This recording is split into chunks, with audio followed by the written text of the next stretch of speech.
Kemudian berikutnya yang tidak kalah pentingnya, bagaimana ia kalau harus meminta kematian tadi. Diulangi lagi di hadis yang lain dari Ammar bin Yasir radhiyallahu an, diulangi ini hampir sama kalimatnya tetapi ada sedikit berbeda, tidak ada di situ.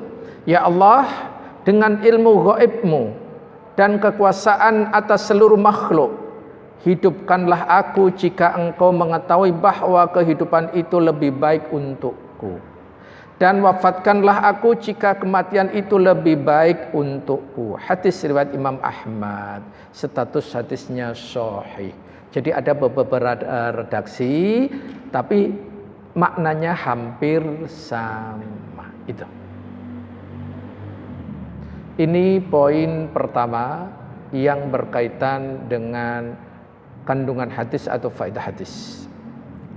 Kemudian faedah hadis yang kedua yang penulis sudah sampaikan panjang sekali. Ana akan singkat biar lebih mudah.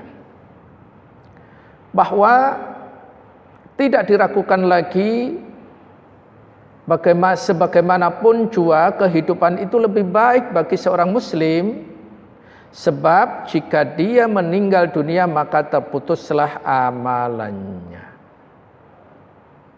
Kematian. Kebanyakan orang yang namanya kematian menganggap selesai urusannya. Itu.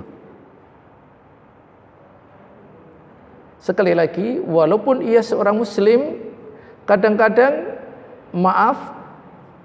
ia mindsetnya masih meyakini bahwa kematian itu sudah selesai urusannya. Padahal kalau kita melihat kematian adalah awal kehidupan yang sebenarnya. Itu. Masih sangat panjang sekali jalan yang harus ia lalui sampai ke finish. Finishnya hanya dua, surga atau neraka. Jadi begitu meninggal bukan langsung masuk surga atau masuk neraka, masih sangat jauh sekali. Jamaah, waktu itu sudah kan kita sampaikan kehidupan setelah kematian sangat panjang sekali. Tolong ini diyakini, kalau sudah tahu gitu ternyata kematian bukan akhir dari sebuah perjalanan yang akhirnya kita insya Allah tidak akan meminta kematian. Tidaklah seorang mukmin bertambah umurnya terkecuali akan bertambah kebaikannya. Itu namanya umur yang berkah.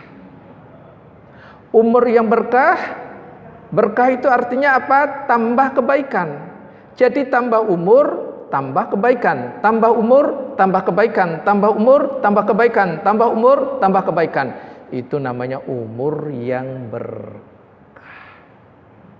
Tapi sebaliknya, tambah umur, tambah dosa. Tambah umur, tambah maksiat. Tambah umur, tambah kedurhakaan. Ini umur yang membuat kesengsaraan bagi pemiliknya. Maka kita menghendaki yang pertama tadi, berkah umur kita. Semakin bertambah ke umur kita, semakin tambah keberkahannya. Mari kita lanjutkan. Kemudian di penjelasan itu dimakruhkan mengharap kematian, bukan berarti makruh mengharapkan pertemuan dengan Allah. Apa sih maknanya? Barang siapa yang senang bertemu dengan Allah, maka Allah akan senang bertemu dengannya. Dan barang siapa yang membenci pertemuan dengan Allah, maka Allah akan membenci pertemuan dengannya. Hadis ini diriwayatkan oleh Imam Muslim. Maknanya bagaimana? Lihat penjelasan yang sangat apik sekali dari ibunda kita Aisyah radhiyallahu anha. Lalu kutanyakan, wahai Nabi Allah, yang bertanya ini adalah ibunda kita Aisyah kepada Rasulullah, apa yang dimaksud dengan karahiyatul maut, membenci kematian? Bukankah setiap kita manusia membenci kematian? Apa jawab Rasul sallallahu alaihi wasallam? Jadi yang dibenci bukan kematiannya. Lihat penjelasan yang sangat apik. Jadi bukan itu yang dimaksud, bukan benci akan kematiannya, akan tetapi jika disampaikan berita gembira tentang rahmat, ia ridho dan surga Allah kepada orang mukmin, maka ia menyukai pertemuan itu. Apa maksudnya? Maksudnya jemaah, manusia itu kalau sakratul maut, bagi orang yang beriman akan sudah diperlihatkan kebaikannya, maka ia menyukai hal itu. Nah, kalau ia suka berjumpa dengan Allah, Allah pun menyenanginya. Jadi bukan kematiannya ternyata. Kemudian bagaimana dengan orang kafir? Jika orang kafir itu akan meninggal, akan mati, kena didatangkan padanya azab dan kemurkaan Allah tabaraka wa taala. Jadi sudah diperlihatkan. Maka ia sangat benci sekali dengan pertemuan kepada Allah itu. Kenapa? Karena ia sudah akan dihadapkan padanya azab yang luar biasa. Maka ketika ia tidak menyukai pertemuannya dengan Allah, Allah pun murka kepadanya. Wallahu a'lam. Hadis riwayat Muslim. Jadi sekali lagi bukan kematiannya yang dibenci, tapi pertemuan dengan Allah. Karena apa? Kalau ia orang mukmin tadi, sekali lagi ana sampaikan, ketika akan meninggal akan diperlihatkan gambaran-gambaran yang menyenangkan. Kalau kita akan diberi sesuatu kesenangan, kebahagiaan, kenikmatan, gimana? Mencintai atau membenci? Mencintainya. Tapi ketika ada yang akan mendapatkan hukuman, kesengsaraan, kesiksa dan seterusnya, dia benci atau suka? Pasti benci itu. Jadi kalau orang kafir insya Allah menyenangi, akhirnya Allah menyukainya. Dan kalau orang kafir membenci, akhirnya Allah murka kepadanya. Ini maksudnya. Wallahu a'lam. Kemudian ibunda kita Aisyah radhiyallahu anha menekankan makna hadis tersebut sekali lagi. Kemudian beliau menyampaikan lagi ketika ditanya mengenai tafsir hadis dari sahabat Anas bin Malik radhiyallahu anhu yang diriwayat Imam Muslim, beliau menyampaikan, bukan seperti yang kamu fahami benci kepada kematian, tetapi maksudnya adalah jika mata telah terbelalak, roh telah sampai di dada, kulit telah merinding, dan jari-jari tangan dan kaki telah kaku. Apa maknanya ini? Sakratul maut. Jadi biar lebih jelas lagi hadisnya. Itu. Jadi yang dimaksud membenci dan mencintai tadi saat sakratul maut. Apa itu? Maka pada saat itulah barang siapa yang membenci pertemuan dengan Allah, maka Allah pun membenci pertemuan dengannya. Itu. Jelas ya, jamaah ya? Yang dimaksud kebencian ini bukan kematiannya, tapi berjumpaan dengan Allah. Kapan itu? Saat sakratul maut. Umat Islam, kebahagiaan yang paling bahagia apa? Bertemu dengan Allah. Di surga, masuk surga itu sudah sangat luar biasa. Tetapi masih kata Allah, waziyadah, minta tambahan. Apa minta tambahan? Berjumpa dengan Allah Subhanahu wa ta'ala. Gimana seorang muslim tidak mencintai berjumpa dengan Allah? Karena itu puncaknya kenikmatan surga. Itulah. Oleh karena itu jelas sekali di sini. Sehingga kebencian yang dimaksud di dalam hadis, kebencian pada saat naza' atau sakratul maut, karena ketika taubat dan amalan anak Adam lainnya sudah tidak diterima lagi. Maka orang yang bertaubat setelah sakratul maut atau saat sakratul maut, taubatnya tidak diterima. Perhatikan, saat sakratul maut atau naza, taubat seorang sudah tidak diterima. Ini dikisahkan Fir'aun. Ia ternyata bertaubat saat sakratul maut. Sehingga gambaran ini lebih memperjelas lagi. Silahkan surat 10 ayat 90 sampai 92. Perhatikan kisah Fir'aun. Ternyata Allah memberikan kisah yang luar biasa. Sakratul mautnya Fir'aun dimanfaatkan untuk bertaubat. Tetapi Allah tidak menerima. Ini sebuah contoh real. Maka ketika sakratul maut itu hanya ada dua. Orang yang mencintai bertemu dengan Allah, inilah orang yang berbahagia. Dan orang yang membenci pertemuan dengan Allah, inilah orang yang sengsara. Siapa orang yang berbahagia ini? Yaitu karena orang itu kalau sudah akan bertemu atau meninggal, nanti selama ini di dunia dia berjuang luar biasa ini, nanti tinggal menikmati hasil dari perjuangannya ketika di dunia. Sehingga apa?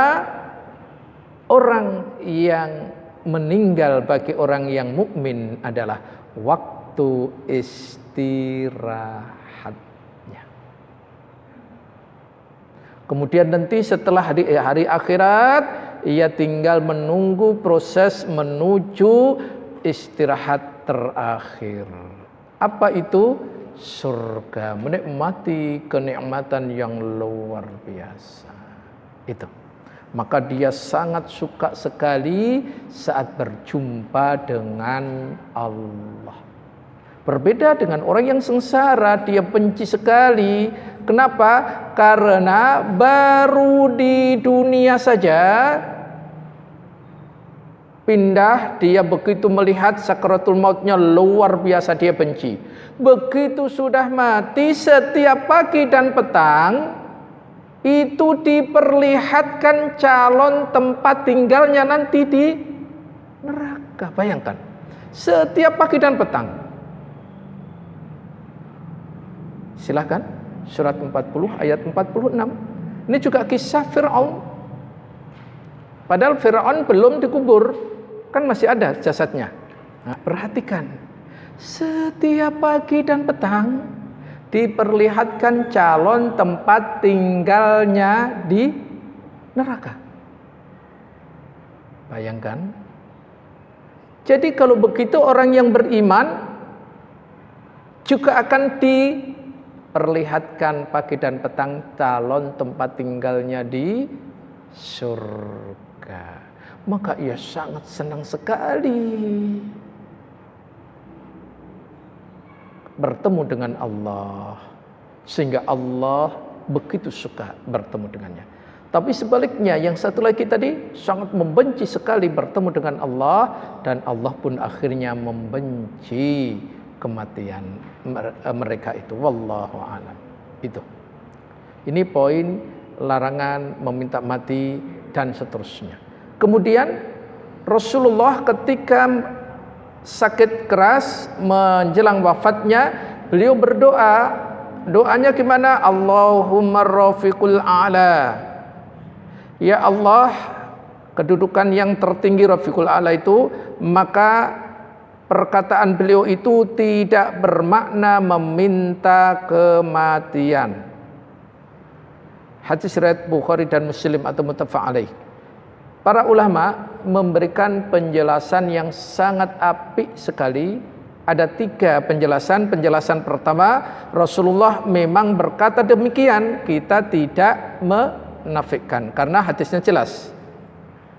Akan tetapi dalam keadaan kondisi nazak, tepatnya setelah beliau menerima kabar gembira mengenai apa yang dijanjikan Allah tabaraka wa taala berupa surga, kenikmatan ukhrawi dan kedudukan yang mulia, maka beliau sangat menyukai pertemuan dengannya.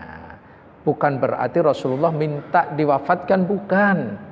Tapi senang sekali milih Rafiqul A'la, kembali kepada Allah. Karena apa? Allah sudah memberikan ya gambaran-gambaran yang sangat luar biasa untuk beliau sallallahu alaihi wasallam. Itu makna pertama. Makna kedua, tatkala diberi pilihan agar tetap tinggal dengan umatnya atau memilih kepada Allah, Rasul lebih memilih kepada Allah. Yang ketiga, pendapat bahwa Rasul mengharap kematian itu hanya kekhususan untuk beliau, tetapi pendapat ini dinilai lemah. Jadi kalau begitu poin pertama dan kedua yang insya Allah yang sahih ya. Baik, itu faedah atau kandungan hadis yang kedua yang panjang di situ disampaikan. Saya menyampaikan hanya 2 poin aja, makna suka dan benci bertemu dengan Allah, dan Rasul dalam menjelang wafatnya meminta Allahumma rafiqul a'la. Wallahu a'lam. Kemudian yang ketiga, kandungan hadis yang ketiga, keharusan bersabar dan tidak gelisah dalam menjalani cobaan dan ujian keimanan. Sebab kegelisahan merupakan bentuk ketidakridhaan terhadap takdir Allah tabaraka wa ta'ala.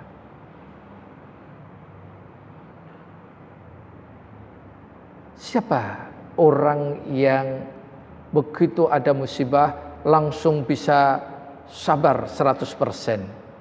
Jarang. Pasti ada sesuatu hal-hal meskipun kecil-kecil, ada getaran-getaran yang tidak menyenangkan. Itu pasti ya, sebagai manusia biasa. Bahkan Rasul pun ketika putra tercintanya meninggal, beliau pun juga meneteskan air mata. Meneteskan air mata bukan berarti tidak ridho dengan takdir. Oleh karena itu kami akan menyampaikan seberkas cahaya di tengah gelapnya musibah. Ingat, sesulit apapun musibah, seberat apapun cobaan, segede apapun problem yang ada, inilah yang namanya perjalanan hidup manusia. Tidak ada satupun manusia yang hidup di dunia ini yang tidak dicoba, tidak diuji oleh Allah. Bagaimana para nabi-nabi ujiannya? Jauh lebih berat, kita nggak ada apa-apanya sama sekali. Tapi kenapa para nabi itu bisa sukses? Karena ia meyakini seberkas cahaya di tengah gelapnya musibah.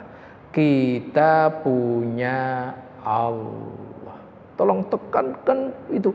Kita ini punya Allah, zat yang maha sempurna.